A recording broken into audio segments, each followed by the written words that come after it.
Okay, in this section we're going to be talking about systems of equations. That means two, and linear in this instance, so two linear equations that we're going to be looking for. We're going to be finding a solution. When I go to find a solution to a system of equation, I have one line and we have another line. The solution means that it's when these two lines are equal. Now, where in these two red lines are they equal? Where they intersect, yeah.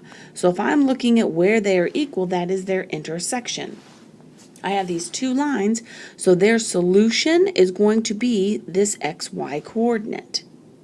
So that's how you know that that is going to be the solution of your equation. It's where the two lines intersect and you're always going to get a point. So we're going to have to solve for both the x and the y in these problems. You can also have two systems of equations that run right alongside each other. Where do these lines intersect? Nowhere, right? So if I want to determine that these don't intersect anywhere, is there anywhere that we're going to have a solution? No siree. So if you have a no solution, what type of lines are these that run right next to each other and never cross? Parallel lines.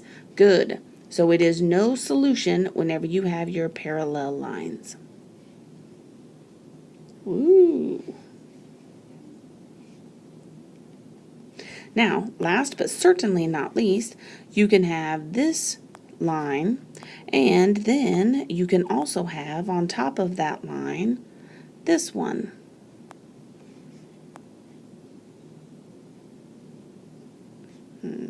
Pretty close.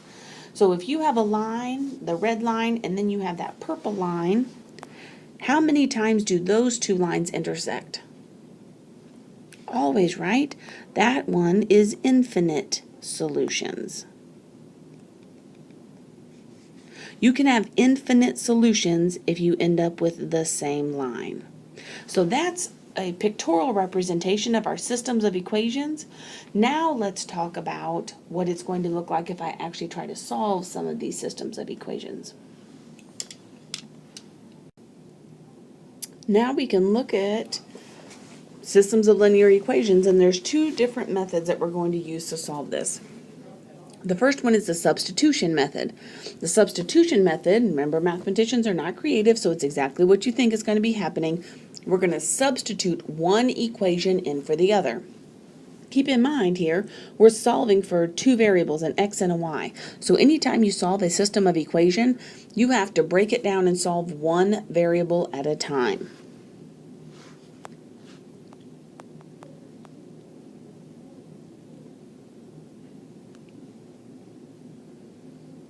So that's our goal here, is to solve for just one variable at a time. With the substitution method, I'm actually going to be looking for one of the equations to have a single variable.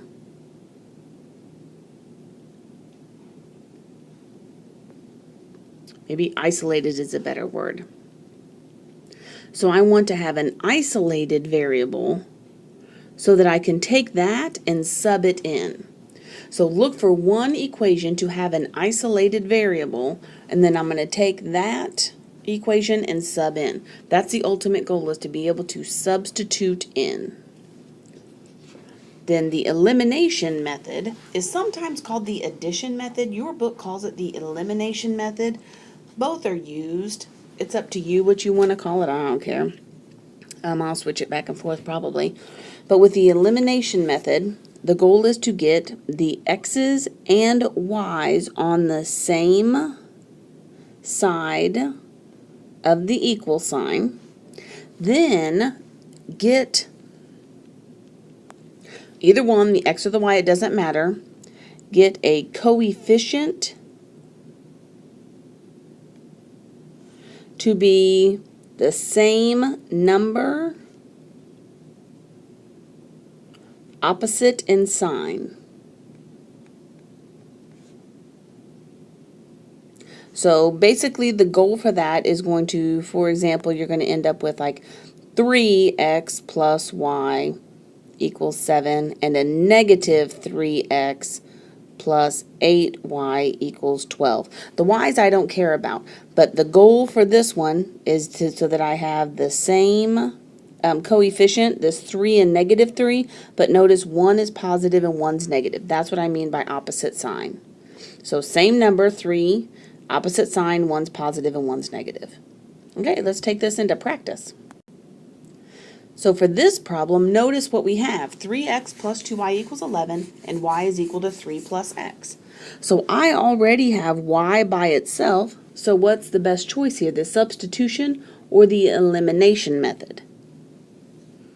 I'd go with substitution as well, so let's do this. So if y equals this business, I'm going to take the business and plug it in for y.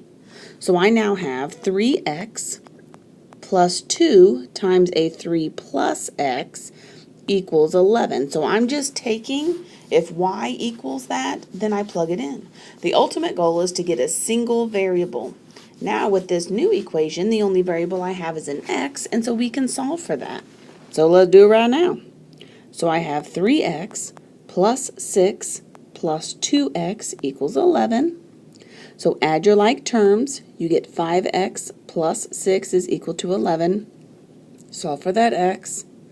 So I'll subtract 6 for both sides, divide both sides by 5, and then x equals 1. Cool. Now keep in mind where these two intersect is an x, y coordinate. So now I'm going to take this x value and plug it back in so that I can get my y coordinate. So y is equal to a 3 plus x, so I'm going to plug that back in. Y is now equal to a 3 plus 1, so y is equal to 4. Remember, the ultimate goal here is to see where these two lines intersect. So if I'm looking where these lines intersect, then we need to write this as a coordinate point. So my actual answer to this is going to be parentheses 1, 4.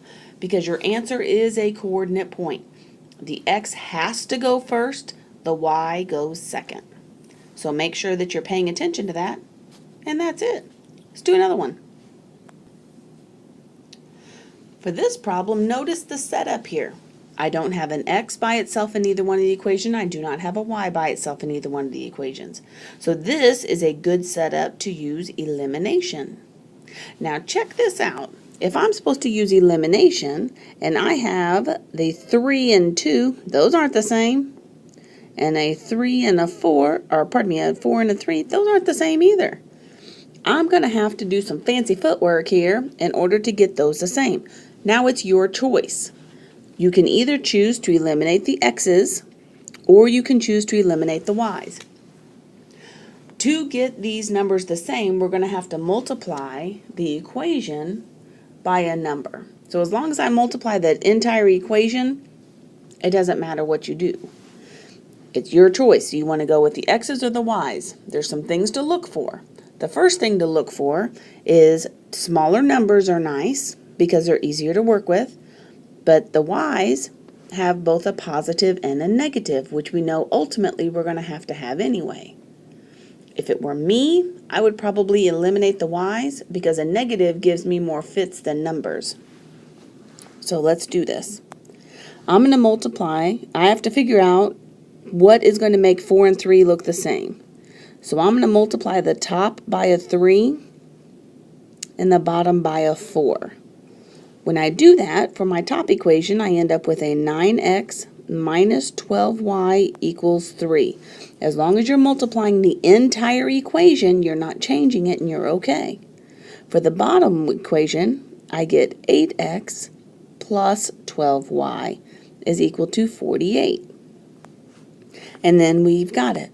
So my goal here is to have this plus 12 and minus 12, and we've got that.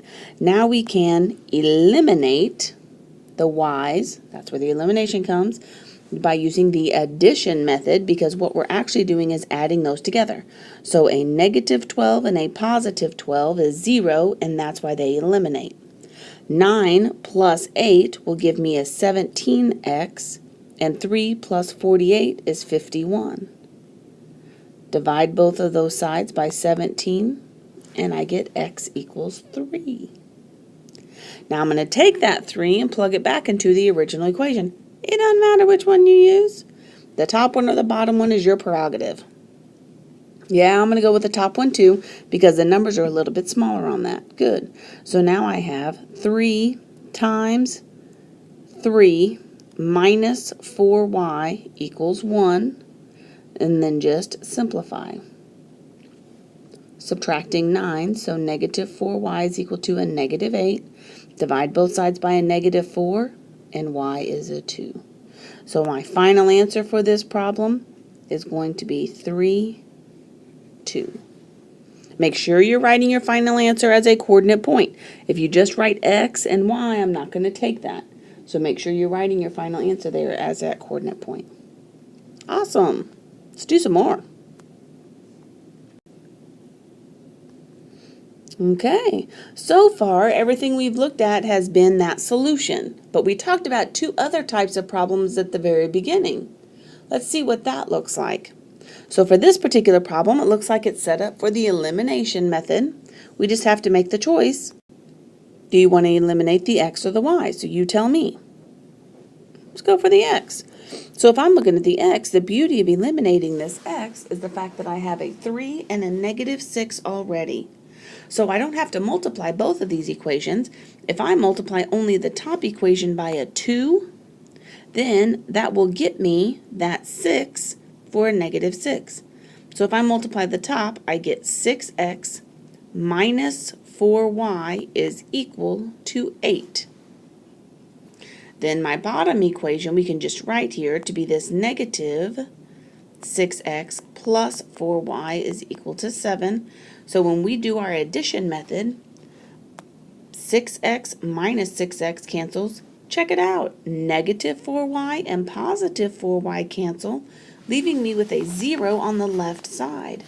And 8 plus 7 is 15. Is 0 ever going to equal 15? No! If 0 is never going to equal 15, then there is nothing I can ever put in that are going to make these the same. This is no solution. So what does that actually tell you? You know, just for fun, what does that actually tell you about these 2 lines? They're parallel. Good. So these 2 lines are parallel, and because there is no solution. There's absolutely nowhere where they're going to intersect. Cool. Let's try another one. Check out this little guy. Again, what do you want to eliminate, the x's or the y's? Yeah, let's go with the y's this time, right? Because if I'm looking at this problem, these are a lot smaller. 2 and 1, that's nice. So let's go ahead and multiply this bottom here by a 2. So now I end up with a negative 8x plus 2y is equal to 4. Then I'm going to take this top equation and write it down here. 8x minus 2y is equal to a negative 4. And then let's do it up. So negative 8x and positive 8x. Positive 2y, negative 2y. 4, negative 4. What? That's awesome. If everything cancels out and you end up with a 0 equals 0, that is super cool. So 0 will always equal 0. And you don't have to worry about it. So if you get 2 numbers that are exactly the same on both sides, that's where you get your infinite solutions.